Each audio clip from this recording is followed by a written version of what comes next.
Kadingo kwata peni n'olupapula nkusomese busomesa bannayuganda be balimanya kye balimpa nakulabye okoola bannayuganda okwekalakaasa nebeera flop ku Facebook ebigambo wakozeseza bingi raise up and protest against this regime bannayuganda ne bakulaga nti bali bize ku mirimu gyabwe omanyi lwaki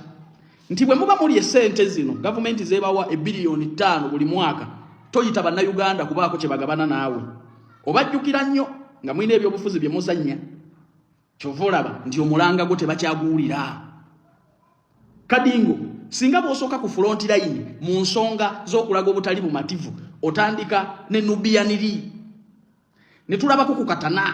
ne tulaba Lubongo yanga wali ne tulabako ku Babi Itungo ku Jowero Senyonyi ne tulaba Muwanga Kivumbi ne tulabako ne kuwayiswa Mufumbira nga we muli ku City Square tujja kubeegattako naye mu okulya sente za gavumenti ze mufunira mu iPod bwe butuuka okwekalakaasa ne muyita bannayuganda ebyo babiganya era the flop of the year gwe kukunga bannayuganda okulaizinga apo to stand up and protest ne bakuba igino problem eriawa nti bwe muba mulya zine ziva mu parliament na wa zinewunya ne Muwanga Kivumbi akulembera ekibiina kyo mu Buganda notagenda ku tweeting omuntu wa mwawambiddo mwaba ino kusoko okutulaga ekyo kola ani gwe mwagala okukola mu bye mulowooza nga mwete mubikoze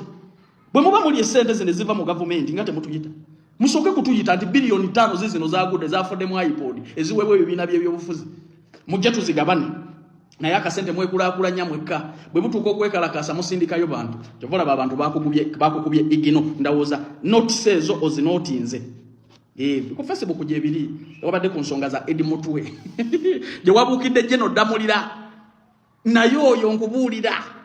okuleka nga omuwalanira mukazi kuba oyo yakuleka mayiro 8 ovuya buvuya Kadingo ate weesonyiwe Jeno Damulira okuleka nga wegakulaba ku baana ba Ghetto Magere enga mwami Sejirinya Muhammad buli we nagenda nga mukomera nga ga Mr. President tukuwa ekitiibwa tetwagala kutobera abakulembeze botuwadde naye omumyuka uyo atusiba byenjogera hono bose wanyana bya bulimbo babitufu bobo sobola sembera kwano just confirming byenjogera bya bulimba oba bitufu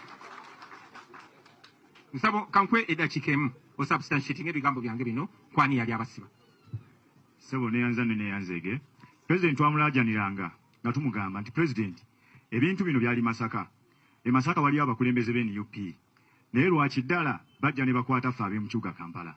ekyokubiri nga n'entambula y'enneeyisa y'abakulembeze baffe abamu naddala mu kitundu ekyo teyali nnungi ng'ogyetegereza obulungi nga bw'obigatta ogatta n'ogamba nti mukulu walabika waliwo akatagatta bulungi waliwo ekitatambula bulungi kirabika abakulembeze naddala abaka bava Masaka babimanyi ku bintu bino okutusinga waliyo Honorable Mpuuga ne wabeerayo Honorable Gwanika waliyo Honorable Nakabuye waliyo Honorable Kayemba Solo waliyo ababaka abalala bangi naye ng'okusinga yali atukulembera mu parliament ebiseera ebyo yali Honorable Mathias Mpuuga nebokuma I understand si buli omuntu alina longa gye nnyina newe bali kwewaayo no naye abatandika ne Museveni nti kyekizibu kya Uganda mumaliriza mutya nti abasiba ye Mpuuga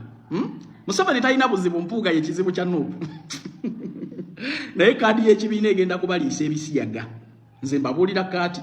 n'otunuulira omusajja akakibwa obukakibwa okwogera olwa kaadi y'ekibiina bannange mulonda ababaka abalimu ensa Segirinya yafa yeekokkola abantu ba Nuupu era bakimanyi bulungi tebalinayo lunaku lwe baali bamubeereddewo tebalinayo lunaku lwe baamuyamba ne bwe yali omulwadde bye baamukonjera mwabiraba olwaleero tugamba otya nti Mpuuga kye kizibu kya Museveni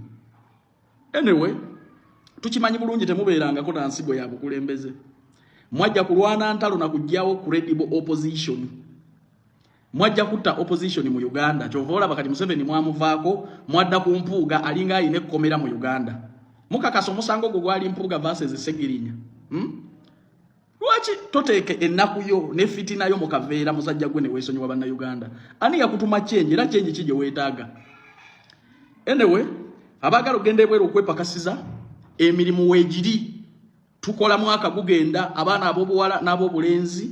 abagala okwefunira ku mirimu ng'egy'aba waiter waitress ne bakiri nabo okubisaawe mu ggwanga lya Dubai Kata ne Kuwait contracts zaffe zonna bakusuza bakuliisa ate era nga bakujjanjaba Ye ova wano ng'olina employment visa n'akasente ko kosasula omala kukakasa nti visa ntuufu twagala kubawonya bafere sala latandikira ku milioni 1.5 paka ku milioni 2.3 eri abo ba security guard ya Abu Dhabi n'emirimu ngeje abachefu kale tunoonyeko ku noti 7 oba noti 7 ogenda kuba onfuna butereevu Calvin Kayanja nga bulijjo.